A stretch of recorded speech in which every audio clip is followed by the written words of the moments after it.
उच्च न्यायालयाच्या आदेशानुसार नेमलेल्या न्यायाधीश पथकाने महानगरपालिका कॅम्प परिसरातील शाळांना भेट देऊन शैक्षणिक कामकाज, विद्यार्थ्यांची उपस्थिती, भौतिक सुविधा, सुरक्षितता व स्वच्छतेची सखोल पाहणी केली। कॅम्प परिसरात कार्यरत असलेल्या एकूण 8 शाळांची तपासणी करून सर्व मुख्याध्यापक व शिक्षकांना गुणवत्ता वाढी संदर्भात मार्गदर्शन करण्यात आले। माजी प्रमुख जिल्हा न्यायाधीश डॉ. शब्बीर औटी यांनी कॅम्प शाळेतील वर्गांना प्रत्यक्ष भेट देत विद्यार्थ्यांशी संवाद साधला। विद्यार्थ्यांनी आत्मविश्वासाने वाचन सादर केल्याबद्दल त्यांनी कौतुक केले। विद्यार्थी केंद्रित अध्यापन, शिस्तबद्ध शालेय व्यवस्थापन आणि गुणवत्तेला प्राधान्य देण्याचे आवाहन केले। या भेटीदरम्यान कॅम्प परिसरातील 8 शाळांचे मुख्याध्यापक उपस्थित होते। सर्वांनी विद्यार्थ्यांच्या सर्वांगीण विकासासाठी समन्वयाने काम करण्याचे आश्वासन दिले।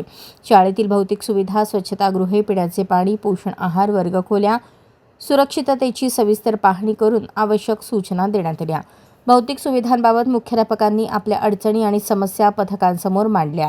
यावेळी प्राथमिक शिक्षणाधिकारी तथा समितीचे सदस्य सचिव कादर शेख यांनी शिक्षकांशी संवाद साधताना माजी प्रमुख जिल्हा न्यायाधीश डॉ. शब्बीर औटी यांचे उदाहरण देत प्रेरणादायी मार्गदर्शन केले।